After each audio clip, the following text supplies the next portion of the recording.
அஸ்ஸலாமு அலைக்கும் வரஹ்மத்துல்லாஹி வபரகாத்துஹு. இன்னல் ஹம்துலில்லாஹ்.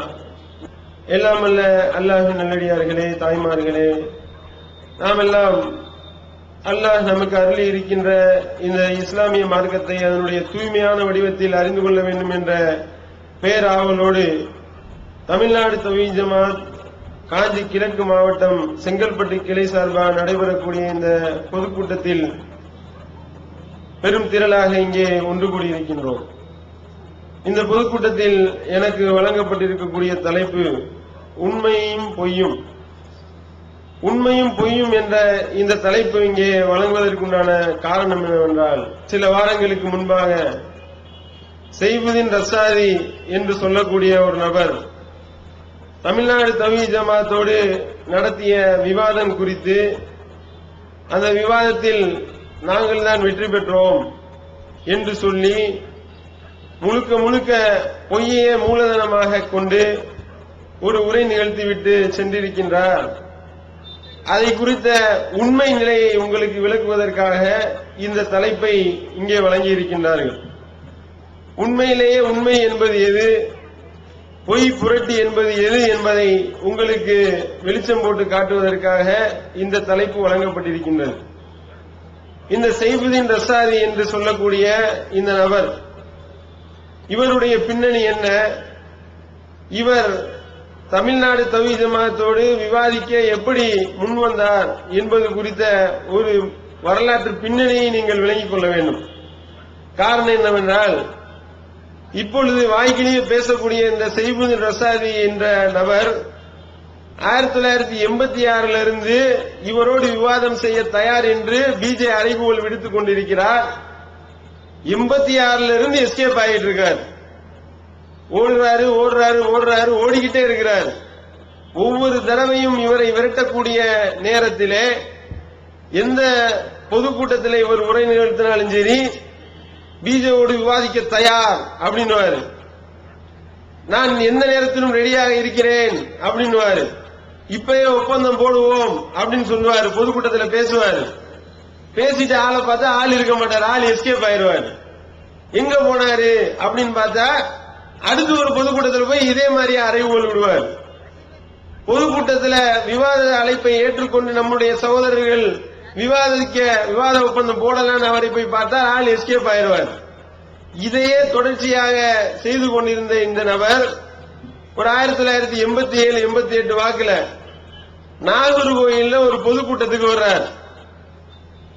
அது வரைக்கும் பிஜேபி பத்தி கண்டமானி பேச வேண்டியது, வசை மொழிகளை பாட வேண்டியது, அவதூறுகளை அள்ளி வீச வேண்டியது, இப்படி இருந்த இந்த நபரிடத்துல விவாதத்திற்கு நாமும் அழைக்கின்றோம், விவாதத்துக்கு மறுத்து வருகின்றார். அப்படி இருக்கக்கூடிய நேரத்தில் நாகர்கோயிலில் இந்த செய்புதீன் ரசாதி என்பவருக்கு ஒரு பொதுக்கூட்ட நிகழ்ச்சி ஏற்பாடு செய்கிறாங்க. அப்ப 1987 அந்த வாக்குல சகோதரர் பிஜே அவர்கள் நாகர்கோயில தான் இருந்தாங்க. நாகர்கோயில இஸ்லாமிய கலாச்சார மையம் என்று சொல்லக்கூடிய ஒரு பள்ளிவாசல் அருகில தான் சகோதரர் பிஜே அவர்களுடைய அலுவலகம் இயங்கிக் கொண்டிருந்தது. இந்த செய்புதீன் ரசாதி என்ன செஞ்சிருக்காரு, அந்த பொதுக்கூட்டத்தில் கலந்து கொள்வதற்காக வந்தவர் அந்த இஸ்லாமிய கலாச்சார மையத்துக்கு உள்ள நுழைஞ்சிருக்காரு. அங்க பாத்ரூம் போயிட்டு அப்படியே ஒரு 2 ரக்காத் தொழுதுட்டு போனான்னு உள்ள வந்திருக்காரு. அந்த உடனேயும் இந்த செய்தியை சகோதரர் பிஜே அவர்கள்ட்ட சொல்றாங்க. எப்ப நடந்தது? 1987, 88 நடந்தது இது. அப்ப இந்த மாதிரி உங்களை திட்டி பேசி இருக்கக்கூடிய ரசாதின்னு ஒரு ஆள் இருக்காரா இல்லையா? எங்க போனாலும் விவாத வாய்ச்சோட ஆள் விட்டுக்கிட்டே திரியிறாரு. மேப்படி ஆள் உள்ள ஆள் வந்திருக்கு, ஆளை விட்டுறாதீங்க அப்படின்னு சொல்லி சகோதரர் பிஜே அவர்களிடத்துல செய்தி சொல்லப்படுது.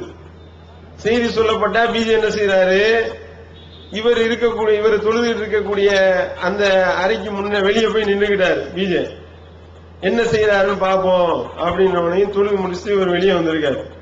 வெளியே வந்தவனே பிஜே அஸ்ஸலாமு அலைக்கும், நல்லா இருக்கீங்களா அப்படின்னு கேட்க, அலைக்கும் ஸலாம், நல்லா இருக்கேன் அப்படின்னு பதில் சொல்ல, கொஞ்சம் வாங்கல நம்ம டீ சாப்பிட்டே பேசுவோம் அப்படின்னு சொல்லி இந்த செய்புதீன் ரசாதியை கூட்டு போனாரு. பிஜே கூட்டு போய் பிஜே டீ பண்ணலாம் வாங்கி கொடுத்திருக்காரு. அவருக்கு டீ பண்ணையும் சாப்பிட்டுட்டு பேசி கொடுத்திருக்காரு. பேசி கொடுத்தா பிஜே கேட்டாராம், இந்த மாதிரி வந்து பிஜேபிஜன் ஒரு ஆளை பத்தி பேசிக்கிட்டு இருக்கீங்களே, அவரோட விவாதத்துக்கு நீங்க தயாரா இருக்கிறீங்களா அப்படின்னு கேட்டிருக்காரு. நான் தயாரா இருக்கிறேன், அவன் இந்த மாதிரி இப்படி பேசிக்கிட்டு இருக்காரு அப்படி பேசிக்கிட்டு இருக்காரு, ஒரு சும்மா விடக்கூடாது அப்படின்னு சொல்லி பிஜேபியை பத்தி பேசுறான் இந்த ஆள். அப்போ அப்படியா, அப்ப வந்து அவரோட விவாதத்துக்கு நீங்க தயாரா இருக்கிறீங்க அப்படின்னு சொல்லி கேட்க, நான் ரொம்ப தயாரா இருக்கிறேன், எப்ப வேணாலும் பண்ணிக்கலாம், இவரை விடக்கூடாது இவனை அப்படின்னு சொல்லி பேச. உடனே பிஜே கேட்டானா, இப்படி பிஜேபின்னு சொல்லிக்கிட்டு இருக்கீங்களே, அந்த பிஜே முன்ன பின்ன பாத்துருக்கீங்களா நீங்க அப்படின்னு சொல்லி கேட்டிருக்காரு. இல்ல இதுவரைக்கும் நான் பார்த்தது இல்ல அப்படின்னு சைபுதீன் ரசாமி பதில் சொன்னவனையும் பிஜே சொல்லியிருக்காரு, அந்த பிஜேவே நான் தாயா அப்படின்னு. அப்படி சொன்னவனே கை காலெல்லாம் விளவெளத்து போய் ஆட்டம் கண்டு, இவரா பிஜே, இவர்கிட்ட அவ்வளவு நேரம் பேசிக்கிட்டு இருந்தோம் என்று சொல்லி அரண்டு நடுங்கி பயந்து, வாங்க இப்பயே விவாத ஒப்பந்தம் போட்டுக்கொள்வோம் என்று சகோதரர் பிஜே அவர்கள் அறிவிப்புகள் விடுக்க, இல்ல இப்ப என்னால விவாத ஒப்பந்தம் எல்லாம் போட முடியாது, எனக்கு மேல சில தலைவர்கள் பெரிய பெரிய அல்லாமாக்கள் குல்லாமாக்கள் இருக்கிறாங்க, அவங்க இடத்துல போய் நான் வந்து ஆலோசனை செய்யாம நான் விவாத ஒப்பந்தம் போட முடியாது, நான் போய் உடனடியா அவங்களுக்கு ஒரு பதில போடுறேன் அப்படின்னு சொல்லிட்டு 1987 ஓடினவர் தாங்க இவரு.